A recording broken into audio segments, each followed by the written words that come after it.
All right. Hello, everyone. How is it going? Hopefully, very good for many of you. Today, we are going to have a short live stream. And let me open up some of this stuff that we need to open up quickly. Yeah, it's been quite a week, and I'm super tired actually. Came back from visiting my in-laws, drove about 14 hours, so that is something. Let me just get the shareable links to the communities out here. But yeah, we're gonna talk about some updates on the Dumbphone space. I've been trying this device, the Moto Razr, with the keyboard as kind of like an alternative, but I don't necessarily think I'm going to recommend it. Just, kind of like my 2 cents. And I'll be talking about some happenings in the Dumbphone space, some updates that have happened. And if you have any questions, make sure to put them in there. We're going to be going over them very soon.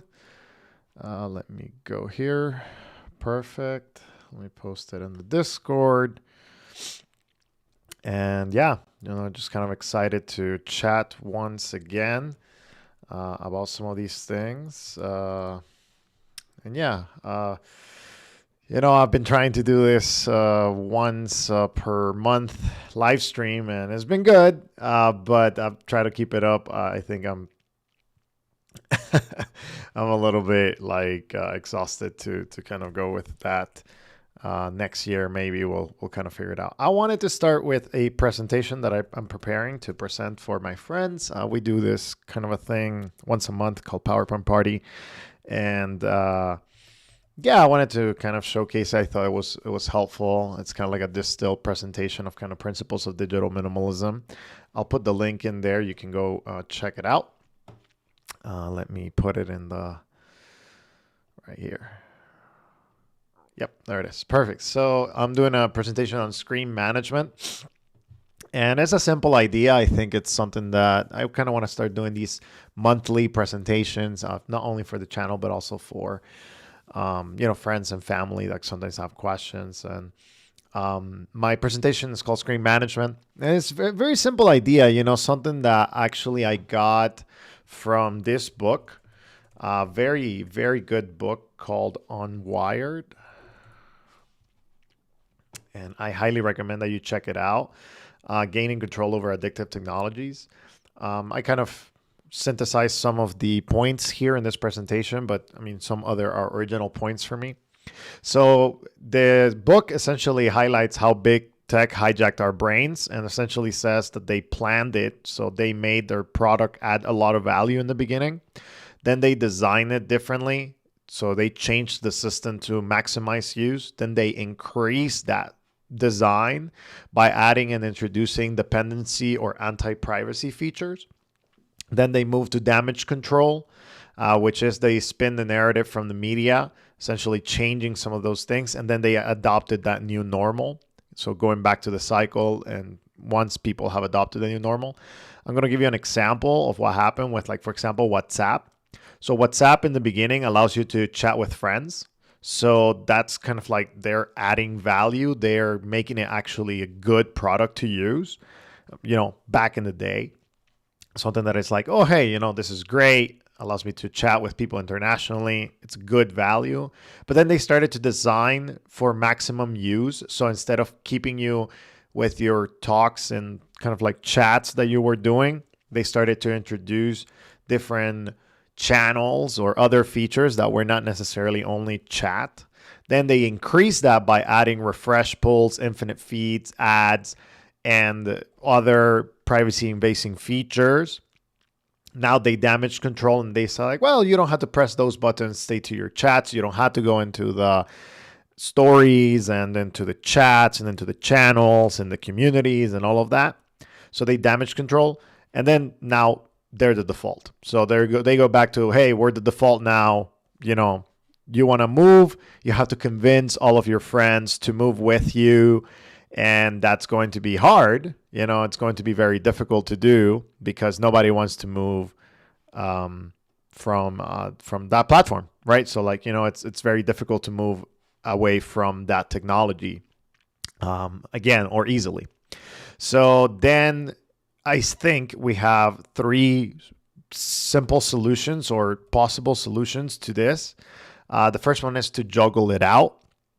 So you embrace the personal responsibility argument that technology companies make. Is just like, hey, you're in charge of your technology use. You need to juggle work, relationships, rest, while resisting the designs built into this track. So like, they designed this, they could have kept it as an app that only allows you to chat with your friends. But now that they have a new normal, essentially it's saying, well, hey, that doesn't matter.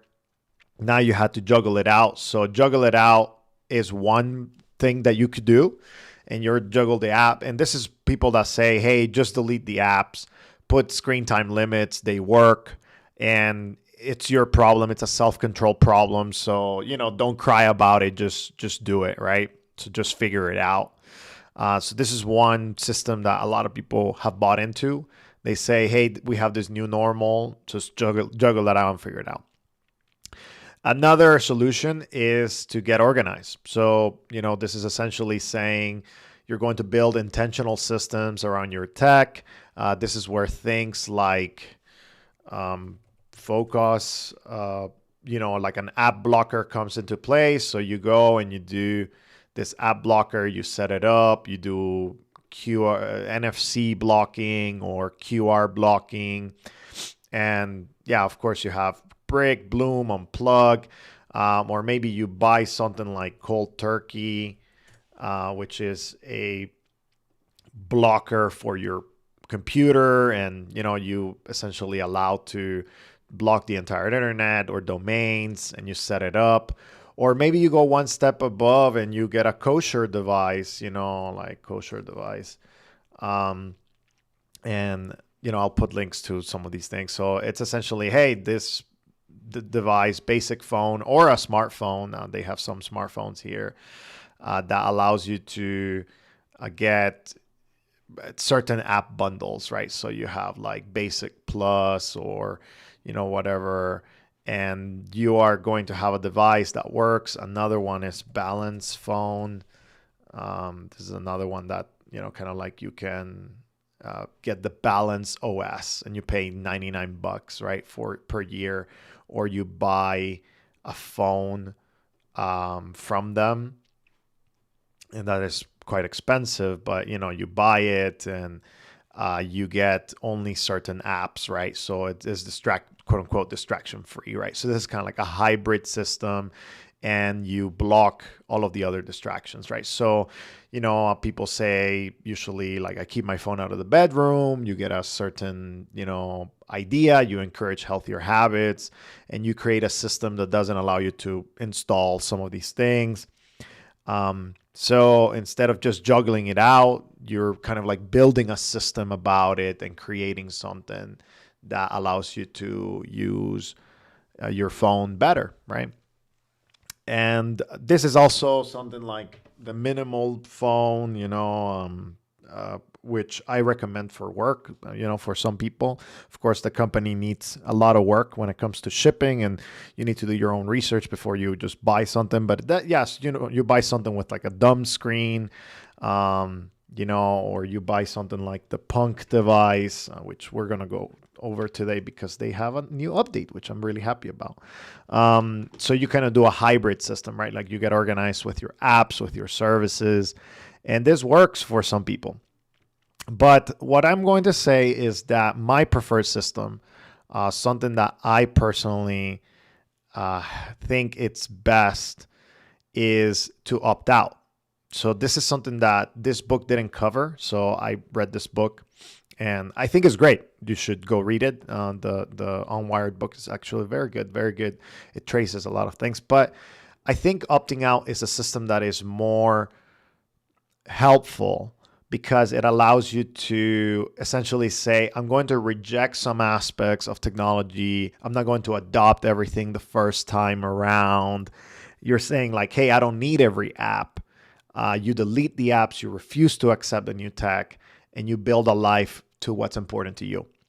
And I think this is the best system because it's what moving offline is all about. Because the easiest way to move offline is to find meaningful replacements to the online life. So here's a picture of somebody eating, going out to eat, hanging out with people, going out to events, actually having a system that tells you like, okay, I'm going to use my devices, I'm going to use my stuff, but I'm going to opt out. I'm going to delete my services and I'm not going to play their game, because this is what tech companies are just going to continue doing. They're going to continue planning more features. They're going to design them to be addictive. They're going to increase their dependency. They're going to then, do the damage control, which is essentially saying like, hey, it wasn't our fault. It's not that big of a deal. And then they're just going to adopt a new normal again and again. So I really think that opting out is probably one of the best systems that you can start approaching. Between these three, juggling it out, getting organized, and opting out, I say opting out is the best one personally, but getting organized is also acceptable in my opinion, because, there are some of these new normals that are inescapable, right? So I would say it's easy to say like, oh, don't use WhatsApp. But when WhatsApp is the only thing that is used in your country and you don't have any alternatives, opting out feels very difficult. So getting organized is saying like, okay, I'm going to use WhatsApp, but I'm only going to use it on my certain device or this computer or whatever, right? So I think those are helpful ideas and helpful things that can actually create a better life for you. And, it's something that you get to decide. You get to kind of like create a system for yourself. I'm going to put the link right here for this presentation. So if you want to check it out and if you want to use it or maybe give it to friends, maybe that will help you. So yes, so it's a short presentation that I wanted to share with you all. So when it comes to screen management, I feel like the first thing you need to understand is, hey, how did we get here? How big tech uses to hijack our brains?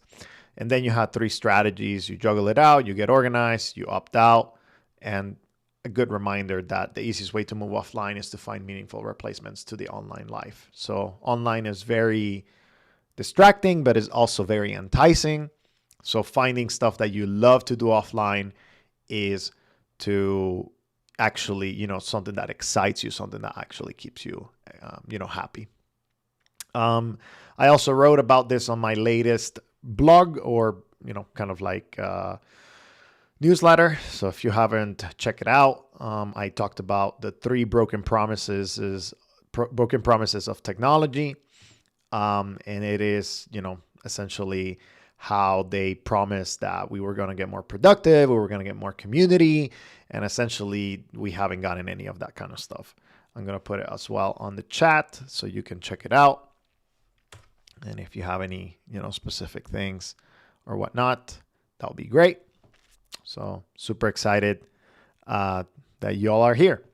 Okay, cool. All right, so now let's get to my findings of the Moto Razr. So we are at about 13 minutes. I'm going to put 14 minutes. Moto Razr testing. So this device was pretty surprising to me. I like it. It's a good idea. I think the idea is good. So the idea of this as a Dumbphone, it's essentially that, hey, you have a device that has the ability to do most of these things, camera, applications, whatever it is that you need it to do. And the main idea here is essentially, hey, you have your apps, you're going to be able to chat with people, you're going to be able to accept and allow, a smaller screen, right? It's not going to be super enticing to watch some content in here or to do certain things. And I think it's a decent idea, but I think the screen refresh is what ends up sucking you. So technically you could still watch a lot of certain, here, let's put Chrome here. So let's just allow it. So I'm going to show you. So you can technically go here and, okay, sure, enhance privacy. So you go to YouTube, right? And we can Google or look up Jose Briones, Dumbphones. There it is. Oh, there we are. And you can watch a video technically on this screen. Let's lower the volume so that we don't get any copyrights. And there you go. Is it going to be the best viewing experience? Probably not. Let me get some. There you go. That's better. Punch in a little bit.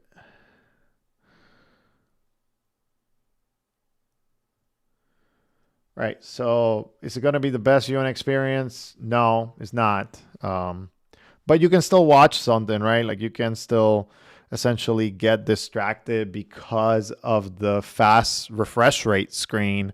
And while it may not be kind of like the best ever, it's still pretty possible to be, interested at the very least on some of this stuff. Here, there you go. That should be pretty good. So yeah, I think that is something that you need to consider. It's like, hey, is this something that's going to keep me still hooked? Because I can see somebody still scrolling with this device. You do have the ability to do good things in the sense of like, allowing yourself to do the maps or email or basic things like messages or listening to podcasts. But it's just kind of like, well, what is it that you're going to do? The keyboard is pretty good. Is actually very, very useful to a large sense. You're able to type quickly.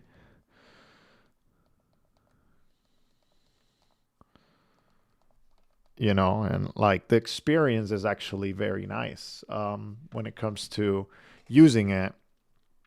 And I like it. I like how it's laid out. Personally, I think it's well made. But is it something that is going to help you? I think it's just something that you really need to think about, whether you are looking for this keyboard experience and using the device in that way. There is one thing that I do not like is that even when you put the cover, so when you put the full cover on this device, you can still open it. So and go full smartphone mode. So that is my least favorite part. I wish this was sealed and you wouldn't be able to open it. I don't think I can recommend a device like this. I think it's a good idea in principle, but if it was blocked from opening like to the big screen, I think that would be better. But it's an interesting idea. And if you get a device, I guess, for cheap enough, like, if you get this device for like $150, $200, then I can definitely see the appeal. If you want a QWERTY phone, I think you're better off with something truly basic, something like the Key phone, right? So we have gone over the Key phone before. And that's a better alternative, even though the keys are a little bit more cramped. Or, whenever, again, I say this with caution, now, I think I received some feedback over the week that I should be maybe not super recommending this device until this company figures out their shipping. And I agree with that. The minimal phone. So, you have, yes, it is a larger screen, but because it is e-ink, I definitely think it's helpful to have an e-ink screen instead of having an LCD screen. It's less, enticing to use the e-ink versus the LCD screen. So I recommend this better. But again, the caveat is, hey, you should be mindful that this company still has a lot of work to do when it comes to their shipping schedule, when it comes to their customer service. I actually got to go over to the Minimal Phone HQ and got to see a lot of the behind the scenes. Definitely increase my trust on the company. But again, I do really think that you should look into their release schedule, look into their shipping. They have had, a lot of issues like other companies, but it's important to note whether you trust them or not. So I think at least I wanted to say that. But it is an alternative. It is something that you need to look into. Another e-ink device that you can look as an alternative is the Mudita Kompakt. This company actually just released an update, which for some reason I was able to download, but then I was downgraded to the 1.3 version lately. Earlier today, I saw my phone. I had downloaded the 1.4 version, and then it came back to the 1.3 version. So I guess I'm stuck again in the 1.3 version. But those are some of the alternatives that I think you need to look into. So Moto Razr, worth it? Not really, not in my opinion. I think there are better alternatives out there that you probably can look into that will be a better usage of your money, in my personal opinion. But it is not horrible. I think you could do this well if you keep it in this kind of like lockdown mode, only with the LCD screen and only using it for, like the basic necessities and not using it for Chrome, for example. So we're going to remove that there, or even email, I will say, remove it, remove all those distractions, and only keep, what's important and what's actually going to be helpful. So yeah, I highly recommend that you take a look into this and that you allow for, kind of like your opinions to be shaped on some of these things. All right. Okay. So that is the Moto Razr. Let's go over some updates. I wanted to showcase to you the updates on the Mudita phone, but for some reason, again, it downgraded my version to the 1.3. So, I guess we can still talk about it. But Mudita did release an update. I wanted to showcase that. We're going to just read the update instead of seeing the update, unfortunately. But I will be making a video as soon as I'm able to re-update my device. What's going on here? Why is this? Give me a second. Okay, that's fine. We'll work with what we got.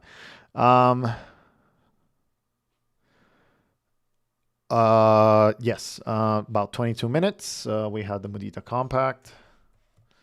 The update is pretty massive, actually.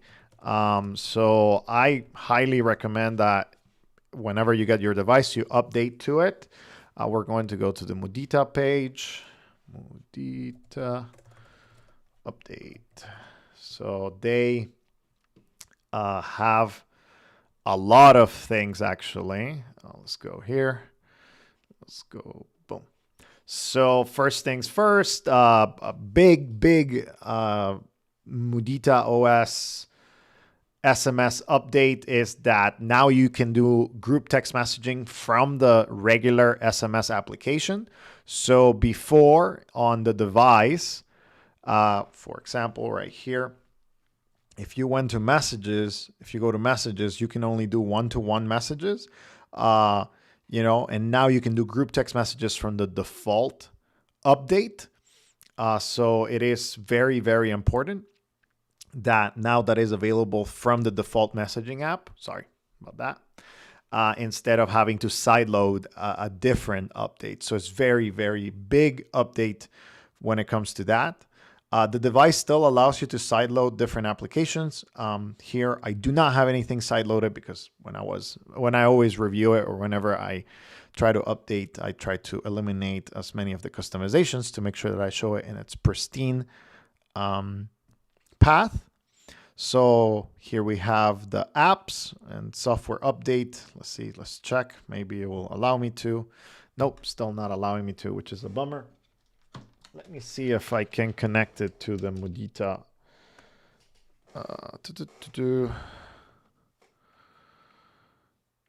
Let me see if I can connect it to the Mudita Center. Maybe that way we can update it and showcase some of these new things. But there are some other center. Why is not? Okay. Mudita Center. Where are you at? Oh, it's not downloaded. Did I eliminate it? Maybe I did. Okay. I just downloaded it again, so it's okay. I don't know why it agree. Okay, it's downloading. I will make sure to use it once again. Oh, there it is. Opened up. Perfect. And we'll see if that allows me to download it with the Mudita Center. But that is a big update, massive, I would say, allowing the SMS and group text. So that's very good. They also improved their e-reader application, which again, you have e-ink. It's usually something that is going to become very handy. The music player, now you can also have a widget to control that. You have search and playlists. So you can now search all songs by title, loading indicators. You have folders, new folders tab has been added, notes, and I'll be going over a full video on this because it's quite a large update. They are definitely improving a lot of the usage, of this device. It just got better, a lot better in my opinion. Way more usable without having to put certain applications out there or do the side loading. Now it's like, okay, now it's definitely more useful. So control panel, landscape, yada yada, reverse icon switching between eSIM. Again, restored accessibility settings, updated third-party licenses. Again, there's a lot that they have fixed, which again is good because I love when companies continue to support their devices. I think it brings a lot of trust, into the just into the community, right? So I like that about them. Another thing is this application. Let's go to the forum. So there is a person that developed a very very design oriented, or the design is the same design principles for the applications for the Mudita Kompakt. It's called Calmcast. It works in any device. So if you've been looking for a very calm podcasting app, this person has essentially released a very compliant with the design. So it's very nice, very easy to use. And here it is on the GitHub. I'll put it on the kind of like on the chat.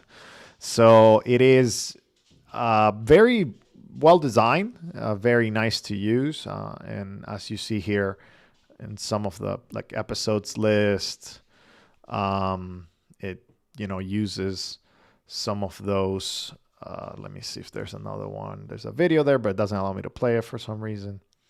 And yeah, there's more discussion on that. Here are the downloads. You can listen to the podcast. I actually loaded it on the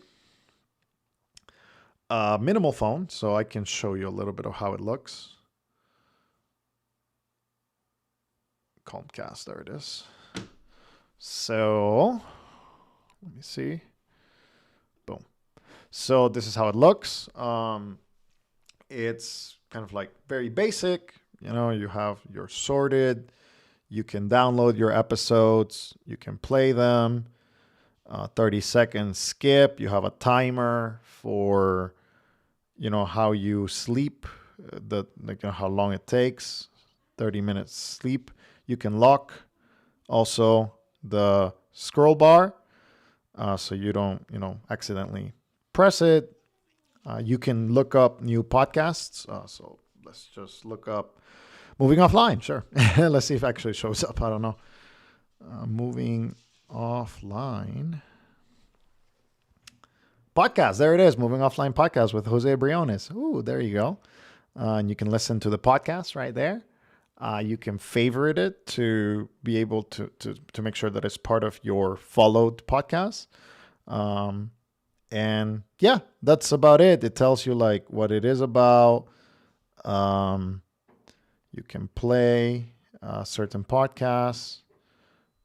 And I think, yes, moving offline podcasts. Boom, right there. And that's it. It's very basic, very easy to use.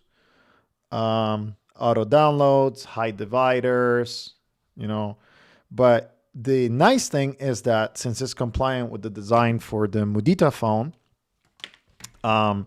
it's going to feel quite nice to use, right? So it's not going to be feeling like too difficult to use. So yes, let me put the GitHub link so you can go check it out and maybe contribute. I know some of you are technically inclined and have the ability to contribute. So highly recommend that you take a look into it, because it's good to have these, these projects, to be used. So yeah, Mudita Kompakt, big update. I had it and then it reversed.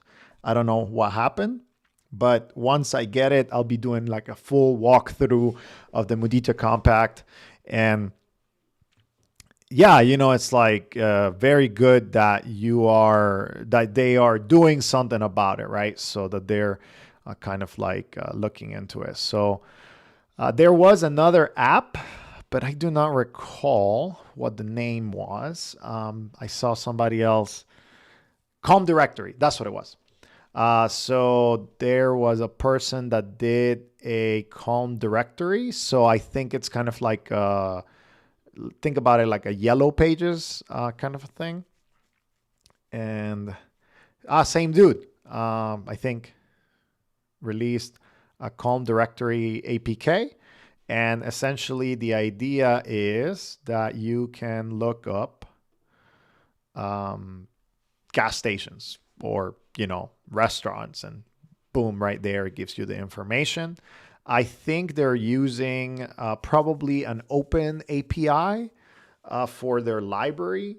So, and yeah, so again, that's another kind of like, as you see, the icon is very similar to the design of the Mudita Kompakt. So right there, Calm Directory, Calm podcasting app, kind of going with the same design.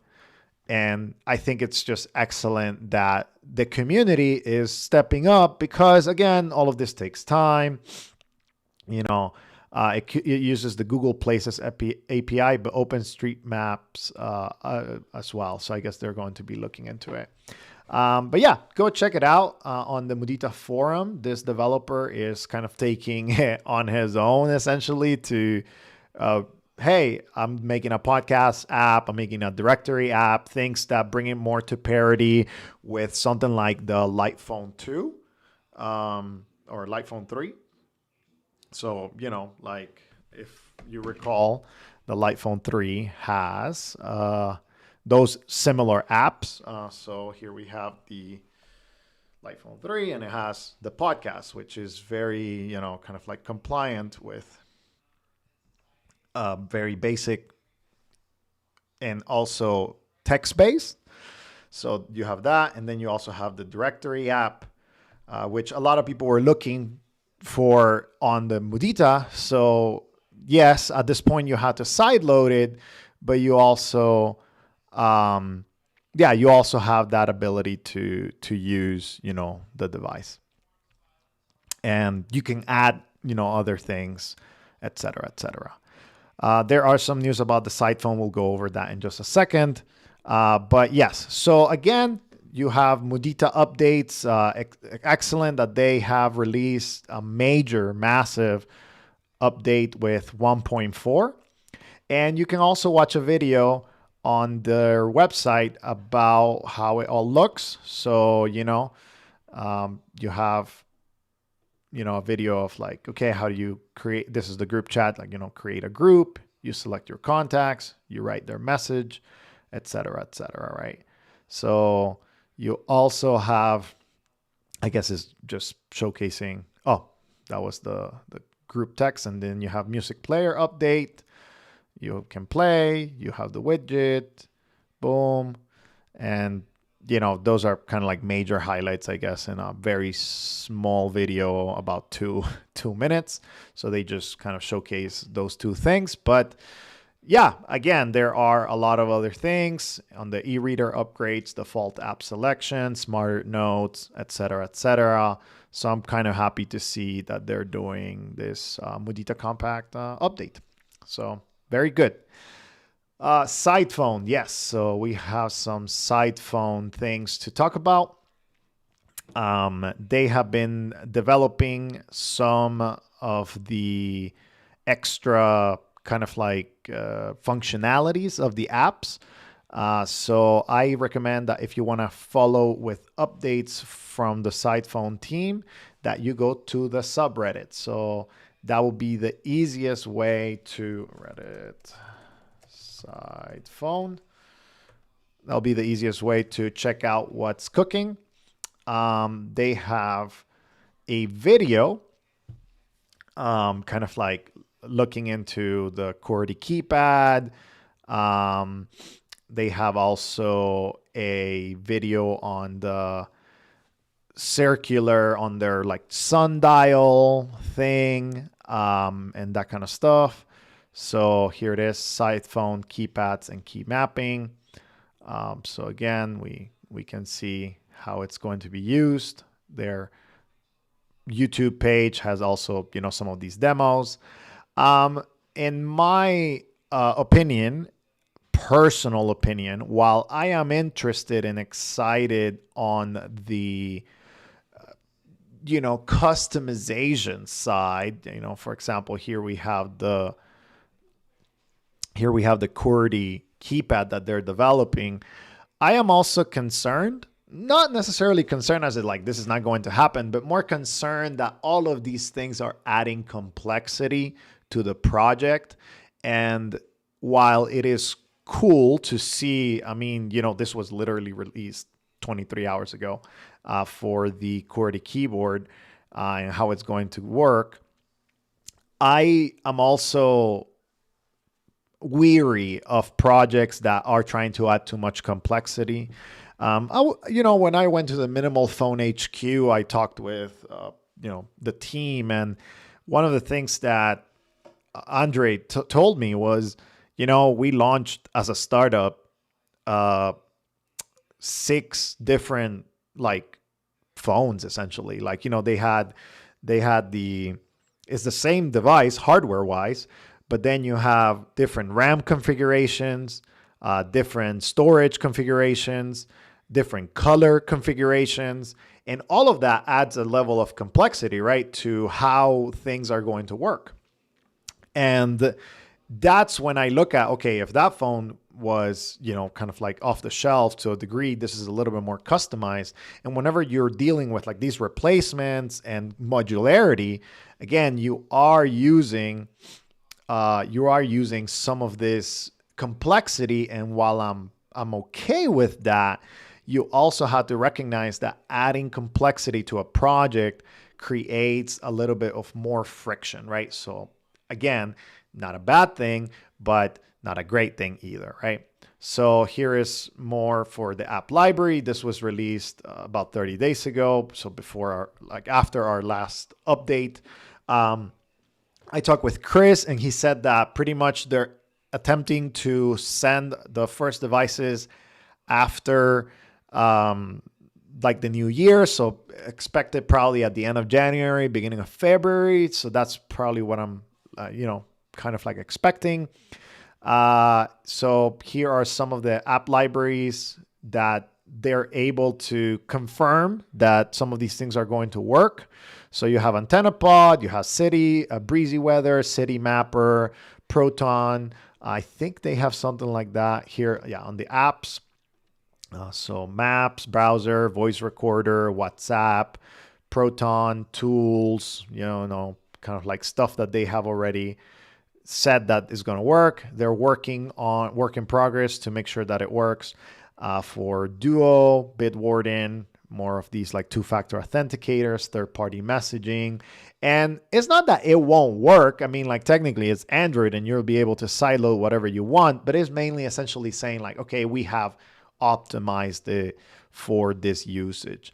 And again, I'm not necessarily super worried on delivery, but again, adding more complexity to things is something that I'm always like, how is this going to work? How is it going to be? You can also see that they're pairing with Garmin. So I actually talked, Chris sent me a message kind of showcasing this, that it's going to be able to pair with Garmin. And here you see the sundial. So again, there's a lot of little things that they're working on, kind of like the sundial pressing, kind of doing some of this support for different applications. And this being a hybrid device is, again, a good thing. But I think it's just going to add that complexity. And I wish that they just focused on delivering the one thing first and then expanding. I know they're working on different things as they go, and they're working on essentially delivering this device with the T9 only. But again, sometimes it takes resources and time to optimize all of these little things. But again, if you want to stay in touch with Chris and the team and the latest developments, highly recommend that you go into looking into the QWERTY, and the Reddit, and getting their updates they're doing right there. They're going to be showcasing this at CES 2026 apparently. I am happy to say that this is going to be my first CES as well. So I'm going to be going to CES. I got invited as part of the media to go check it out. And we'll see what, the latest demos are going to be from big tech companies and small tech companies as well. And here's more discussion about the Sidephone. So, I'm kind of excited to see and go to CES this year as part of the press. Like it's my first time doing that. So we'll see how it goes. Okay, so that is Sidephone. Let's do some Q&A. So if you have any questions, make sure to put it in there. And then we'll go with the Eco Mind 1 and the Zinwa, which has started to deliver, actually. Zinwa Q25. Let me look it up before we get to. And they also have kind of like other stuff coming up. Okay, let's see. Q&A. It is 42 minutes. Perfect. So let's go and add that to Mudita Kompakt. Oh, I didn't do Sidephone. Probably we've been doing 10 minutes of Sidephone, so I'll just do 32 and then I'll fix it later. 43, Q and A, 1. Perfect. All right, let's see your Q&A. So we have... how about the new Books Palma with color e-ink with cell data? You could get a VoIP app to make it a phone. Actually, I saw that. Yes. I saw that recently on the e-ink subreddit. E-ink. And let's see. Books Palma. Here it is. Yes. So the Books Palma Pro. And a lot of people are saying that they don't like the screen. And I tend to agree with them. The color screen is a little bit worse. As you can see here, this is a comparison between color screens and non-color screens. And as you see, the colored screen is worse at rendering the text, but this device right here, the Palma 2 Pro, has the ability to do data. So that is an advantage.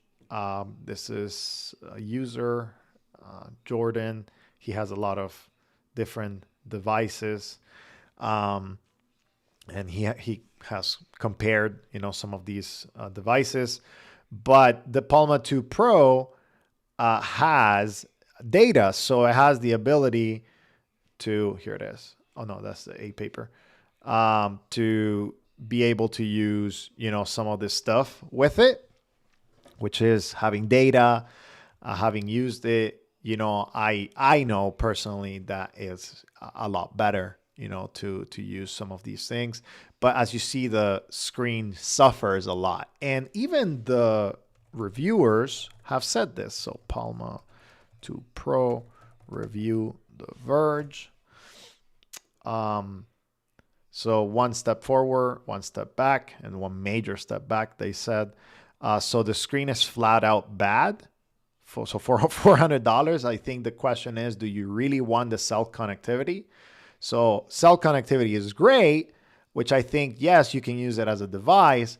But if the screen is really, really bad, like, it's just terrible to use, then is it worth it? So I think what books should do is to go back to their non-Kaleido, non-color e-paper screen and use the regular screen that they were using before, because the book's Palma 2, the review,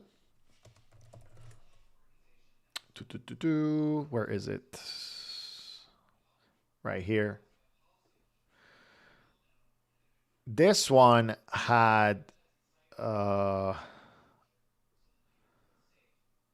see, like this is the original Palma versus the Palma 2.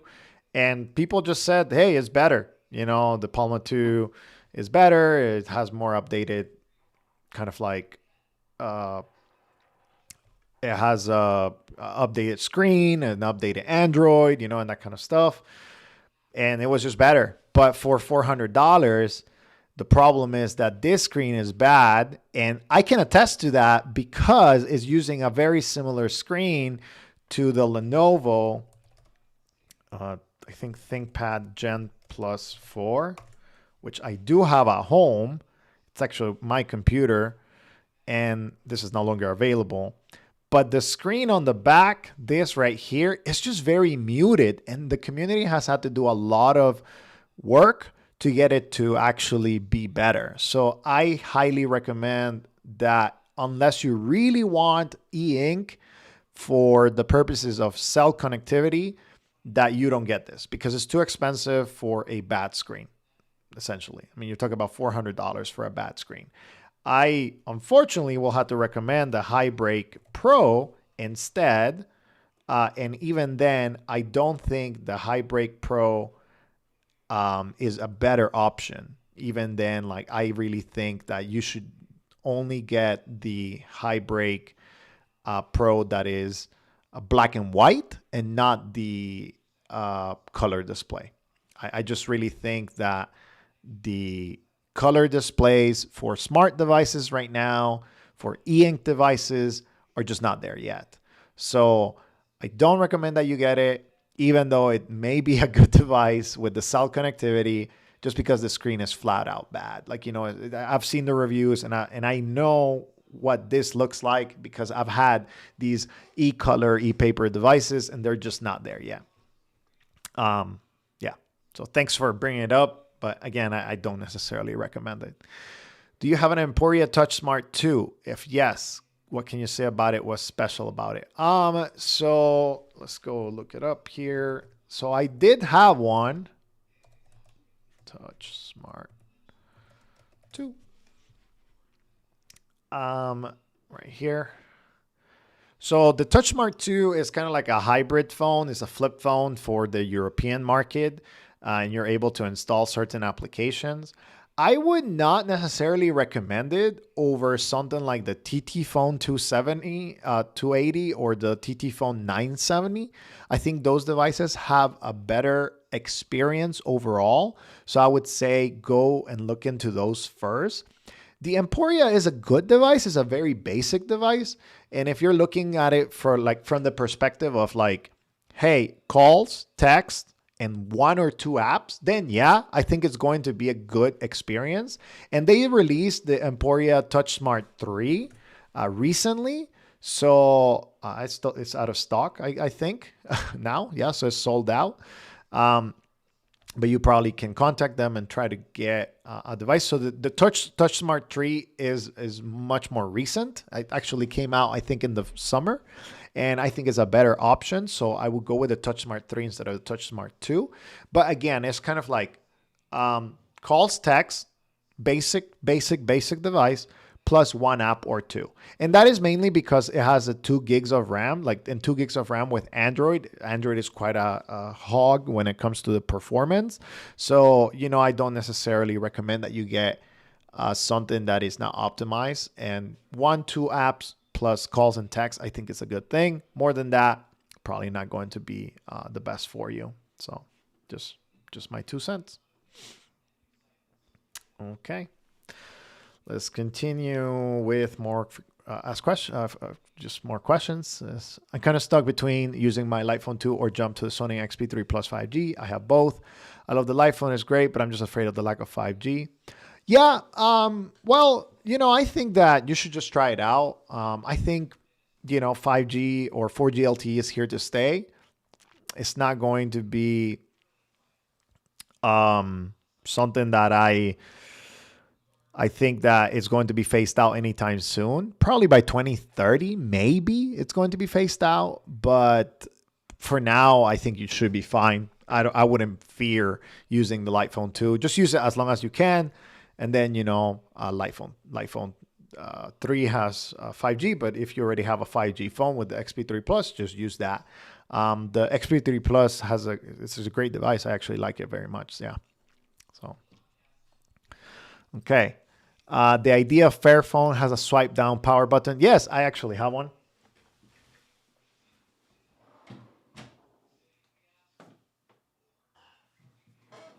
Let me charge it. I'll show you how it works. But it's quite ingenious. I actually think I'm with you. It's a nice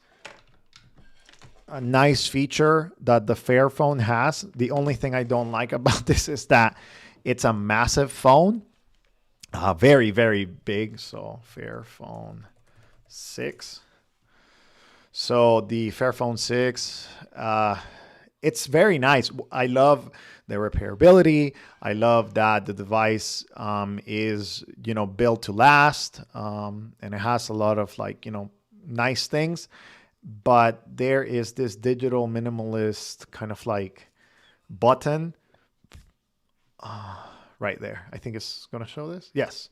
So when you switch this button right here to the side and you kind of go down, it switches to this very basic usage. Give me a second. Sorry. Yes, there it is. Okay. So yeah, if you turn it back down, it will just show 5 apps, which I think is very ingenious. But the problem is that you can revert it, right? So it's not forever. It's not, kind of something that allows you to be in that mode all the time, unless you hack it to never go back to the other, mode. And again, you can customize that with different 5 apps and use it for, all of these different things. As you see right there, you have essentials, deep focus, journey, recharge, quality time. So you can kind of customize different 5 apps depending on what you need. But having that switch, that hardware switch, I think is very ingenious and very useful and something that is actually good to use. It's a massive phone though. I really don't like it.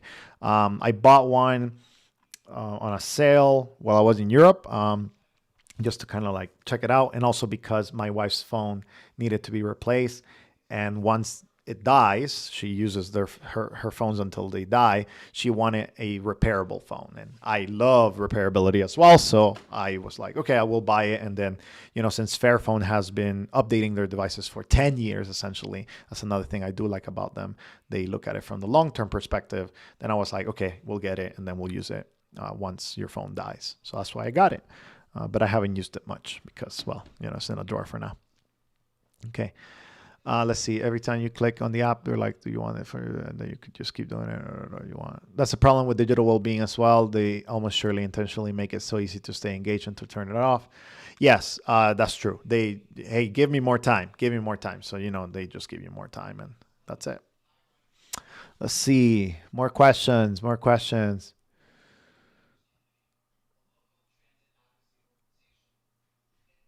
Okay, let's see. Oh, Norwegian companies are blocking information about dumb phones. Oh, I hadn't looked into that. That's very interesting. If you can send me a link or something that showcases that, that would be great. Um, I am preparing an article soon about like, how essentially there's some suppression of this information. It'll be interesting to see like, how it's being done in other parts of the world. Let's see. Rural Gaming says, heard that it uses Android 12 as a base OS. I think you refer to the Mudita. Isn't that a major security flaw? Yes, to a degree. So the way I look at it from the security standpoint is something can be outdated, and as long as it's not being connected to sources that can be hacked, then it is less of an issue. So I'll give you an example. So if you keep the Mudita Kompakt in its pure state, like just regular phone as is, as it comes. Let's go to the Mudita page. So as it comes, the product itself, the Kompakt, has a lot of offline apps. I mean, like it's just offline, right? So we're talking about, as you see right here, this is the best. Alarm. Can you stay there, please? Alarm, calendar. Okay, we're going to do it twice. Alarm, calendar, camera, calculator, chess, reader, files, maps, meditation, right? So if you only use those things and you don't use any of the other stuff, there is nothing connecting the device to the web and to the internet. So there is no link opener. So even if somebody sends you a message and you click on the link, you can't open it because there's no browser as a default. So even like, let's say that somebody's trying to hack your phone by essentially using, a link. So they send you a link to your text message and they try to get into your phone. Well, they can't because you don't have a browser on it. So as a result, because you don't have any applications that are able to open, an exploit, then the person needs to be close to you. So the only way to hack it in that sense would be to connect to the Bluetooth of your device, right? And to be able to use it in that way. Moreover, you have the offline mode, the offline switch here on the side. And whenever you put it on offline plus, you are essentially killing all of the hardware things like you disable the microphones, you camera, Bluetooth, Wi-Fi. So again, you're killing a lot of those other things, which allows for your device to not be tampered with. Unless, again, somebody has physical access to the device or Bluetooth access to the device. So all of those vulnerabilities from Android 12, I mean, to a large degree, the web ones at the very least are not going to be present. It's not to say that it's not important to be, up to date. And I wish that they are able to update their device to, let's say, Android 14 or Android 15. But when you don't have access to some of these things, it's not that it doesn't matter. It's more like your risk profile is much lower because nobody is sending you these other, kind of like exploiting those vulnerabilities because you don't have anything to open it with. Now, here's where the personal thing that you need to interact with this personally is, okay, fair.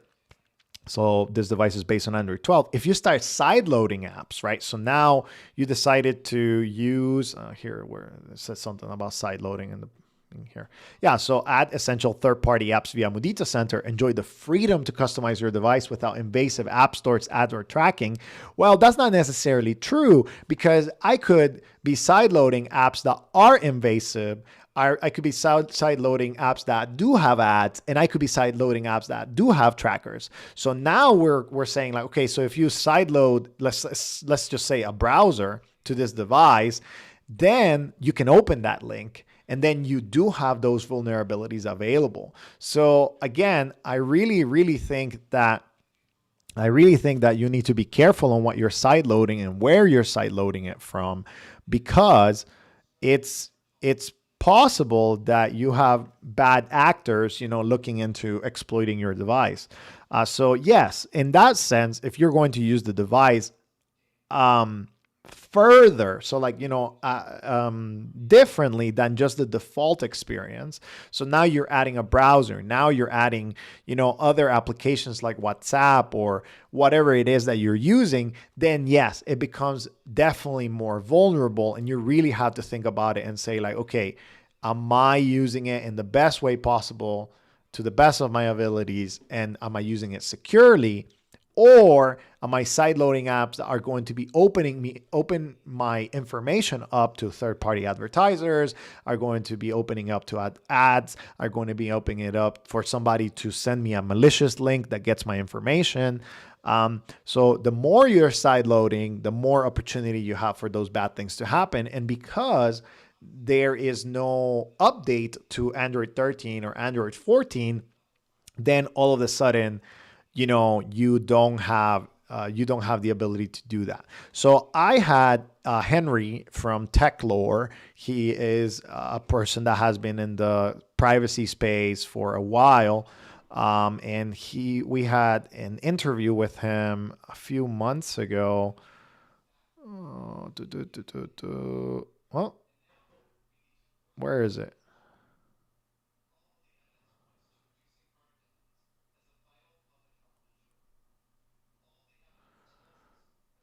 Oh, wait, have I not published this? No way.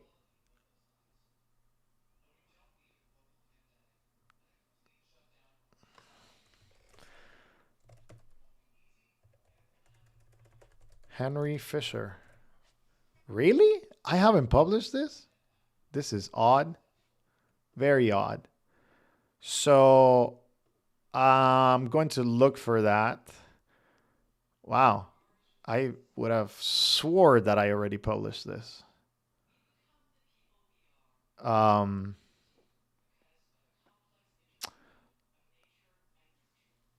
okay.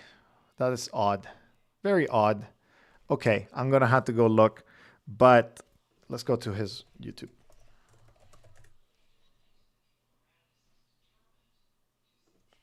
Henry Techlore.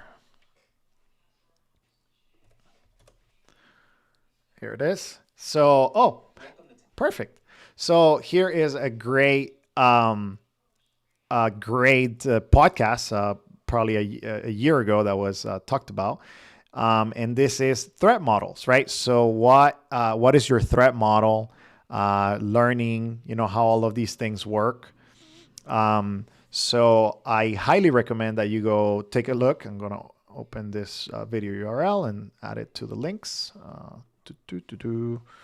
And it's important to understand how a threat model works, right? So, like many people want privacy, they want security, but you need to understand also like what's your threat model? Who is the person trying to get your information, and how to, use that information and protect that information. So you have the ability to listen to that, and I will go take a look into my feeds and my stuff. Like there should be an interview that I posted about this long time ago. Jose Briones. I know I did an interview with him, but why is my interview not posted? I did an interview for his channel, but I don't know why my interview is not done.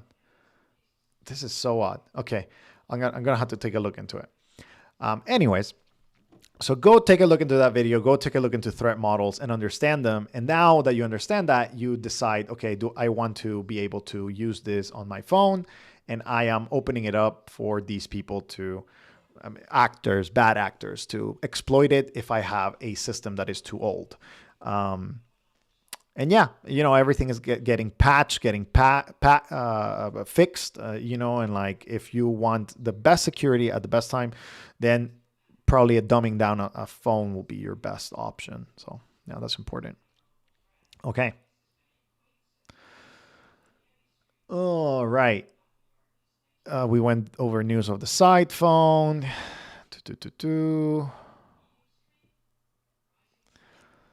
Let's see. What device are you most looking forward to in 2026? Good question. Honestly, I'm looking forward to Sidephone for sure. I think this device is going to be helpful for a lot of people, having the small screen and having the keypad, being able to use it.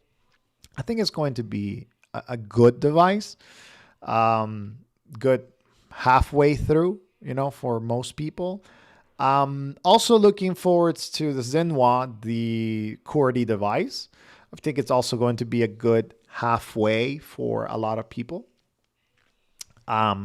Even though I don't necessarily think I personally will use something like this, I think it's going to be pretty helpful, but it won't be perfect. Again, this is a mod version, so it's a modded device. It's not a brand new device. So those are things. The EcoMine 1 is another one.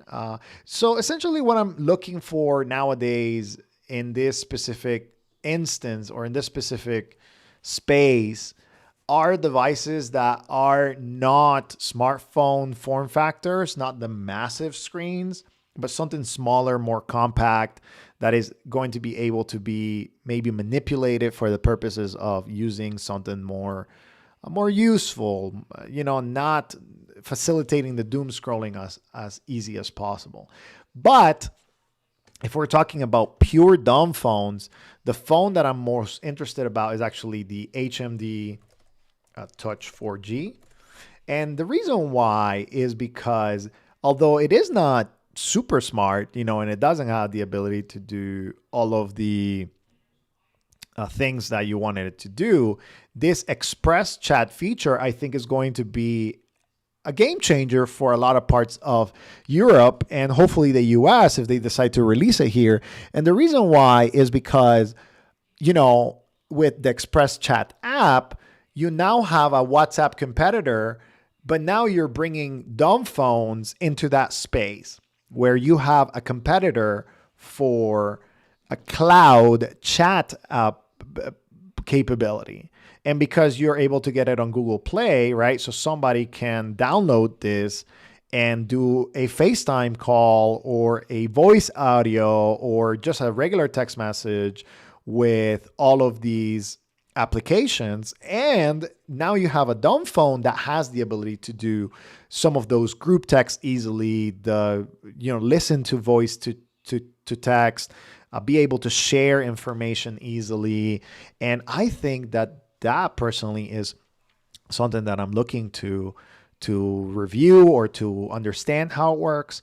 So the Express Chat service as a whole is what has me excited for a device like this, because this device is super basic, very, very basic, very small. It's not going to be the most amazing, but once we see that this integration, the chat app is like, okay, now I can have a dumb phone, but still retain that chat availability with some of my friends and family.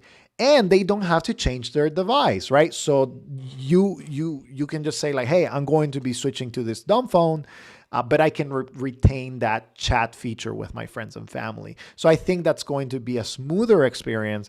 And because this is it works with Cloud Phone, you also have the ability to do podcasting. You have to have the ability to do some streaming or some applications like that. So that is something that I'm looking into because I'm excited about the possibility. So essentially merging the dumb phone space, but doing it in a way that doesn't cause too much friction that people decide this is not for me. So it's going to be like a half and half. And that's what I'm looking for in 2026. And the reason why is this: RCS has caused havoc. I mean, let's go to the dumb phone subreddit and just search for RCS. And RCS is causing havoc, in the dumb phone space because people are looking for something that allows you to use, chat, or let's just look for WhatsApp. And WhatsApp solution. Why do you need WhatsApp? How do you guys compensate for not having WhatsApp? My bottleneck, WhatsApp. The reason why Dumbphone should include WhatsApp. I mean, as you see right here, there has been a lot of discussion. Just look into the past month. WhatsApp solution. What can you do? How can I not start using my phone anymore? Help me with starting. And all of these things include WhatsApp. Dumbphones with messaging apps, but no app store. See, a lot of people are looking for that middle ground that says, hey, I want a device that has a chat application, but doesn't have an app store. And that is where I think the HMD Touch comes into play. This does not have an app store, but it does have the Express Chat app. And because it has the Express Chat app, it acts as a replacement for that device, for that service, without having to have all of these things. I mean, even right here, somebody said, the Cold Web says, we need a Dome OS with Spotify Maps and a super long battery life, right? So it's just like, hey, I just want these two features. But because everyone's two features are different, then everybody's like, well, what am I going to do? This, that kind of stuff, right?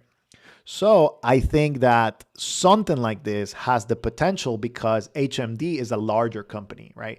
So if somebody's going to convince you to say like, oh, you don't have the Express Chat app. Oh, what are you doing? Like, this is kind of like becoming that new default for the, Dumbphone system, right? So right now we have the Mudita Kompakt that's still using SMS. You can sideload WhatsApp, right? You have the iPhone 3 is still using SMS, no RCS yet. So, it's still using some of these things. So either you have to have a super smart device right now, or you have a medium smart device, or like, something in the middle, or something super customized for Signal, like the Punkt MP02, which I do have news about, by the way.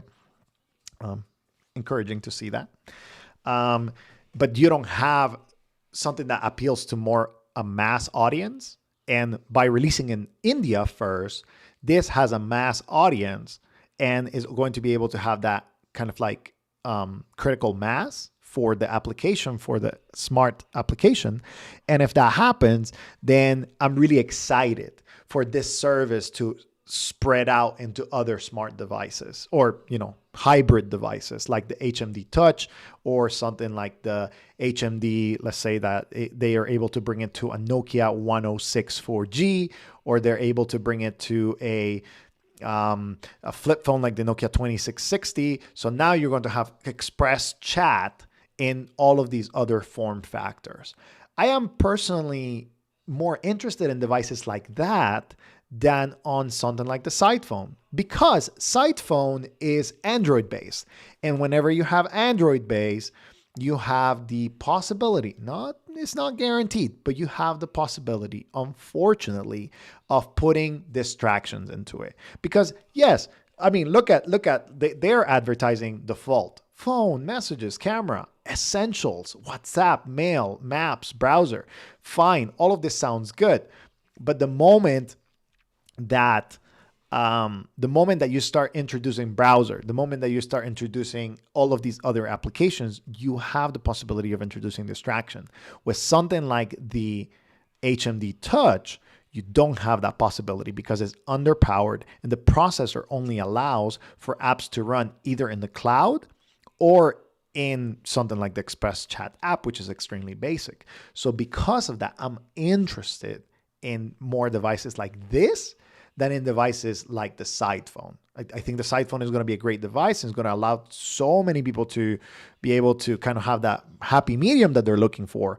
But I'm more interested in devices that have that dumb operating system, but that in some way or somehow are able to bridge that gap. That's why a lot of people are disappointed with KaiOS, because KaiOS was that middle ground. Like, hey, you have all of these useful things that you're able to use, but the problem is that it's underfunded. Developers never really caught with it. They didn't open it up so that developers could use it to the best of their abilities. So it just dead on the water, and there was no really, development that allowed it to become better and better and better. Instead, they filled it with crap and not allowed it to kind of reach its maximum potential. That's why you had projects like the site developers or like hackers, banana hackers, that's what it was called, banana hackers. And they decided to create this alternate universe for KaiOS devices that allowed them to actually use better applications, because KaiOS was so restrictive with their ads policy that they never liberated it and allowed it to actually be good. And I agree, it had a lot of promise, but it was not allowed to flourish. So that's that. Yeah. So that's my devices that I'm excited about. Sidephone, my EcoMine 1, Lightphone 3, finally getting some extra features that I'm really excited about. Zinwa is going to be exciting to see what the development is. But yeah, like I'm excited to see more devices like the HMD Touch 4G. And I hope that they actually get released in the European and the American markets, because those are the ones that we can actually adopt and use those express chat features. So yeah. Let's see.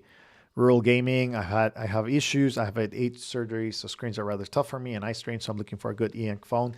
Yeah, like the Mudita is a good e-ink phone. I think it's good. It's just have to be mindful of what you sideload into it.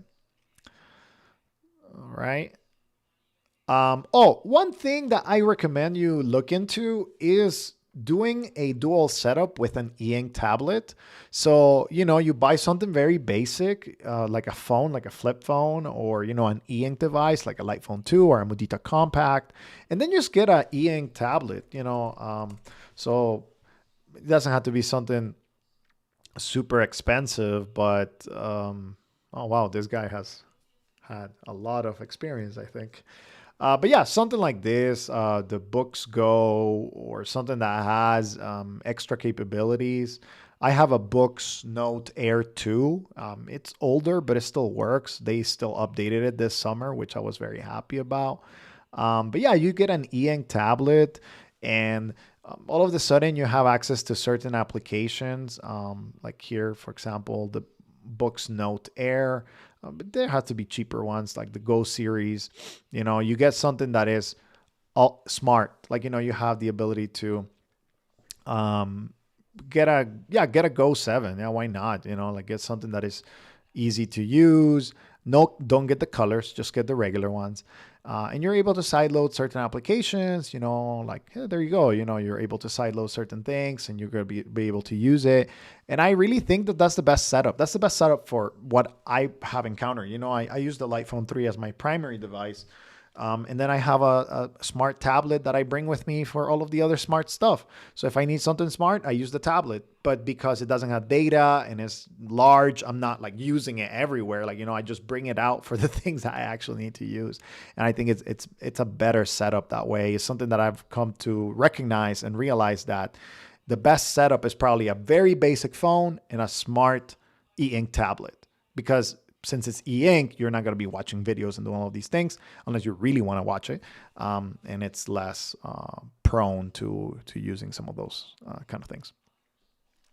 I like user replaceable batteries again. Me too. That'll be great. Okay, final updates. Lightphone updates. They released in October this blog post. So they have a 6-month update. They won the Times Best Inventions of 2025 and the Esquire's Best Non-Smartphone for 2025. I'm not necessarily saying that it is. Personally, I think there may be other, especially price-wise, like, there may be other devices that are better. But what I do like about this, what I'm really happy about, is that there is more coverage about non-smartphones and dumb phones in the world. And I think that that's going to continue helping the development of, kind of like the software. And I think that's excellent. I think it's excellent to see that devices like the Lightphone 2 are getting prices, are getting featured in the mainstream magazines and that kind of stuff, because over time that brings more competition. and better devices out there. So I'm excited. They also released a software update. So recently to deal with some underlying contact and calendar improvements. They fixed some other stuff for the calendar. And again, they're bringing in more, as you see right here, October, November, they're updating every single month or so, or every 2 months. They're bringing some little improvements to the software, which again, I'm really excited and I'm really happy to see a company do better instances. They actually, on that blog post, I think we saw it last month as well. But when I saw this graph of the issues that they've been having, so as you see, software, they have prioritized stability. They're doing performance and bug fixes, and as you see right here, you can see the instances of the boot looping issue. And look, I mean, like it used to be really bad for a lot of different devices here in late September, and then like now in early October is like very, very nice. The graph has subsided significantly, so it's not tons of issues and tons of people having these issues. There's less and less people having this, and I really applaud them for looking into that and getting more fixes and getting extra features out there. There's some other cool stuff coming. The Dumb Wireless team released their cases in different colors. I highly recommend that you go check it out. If you have a iPhone 3, this is the best case in the market, in my opinion.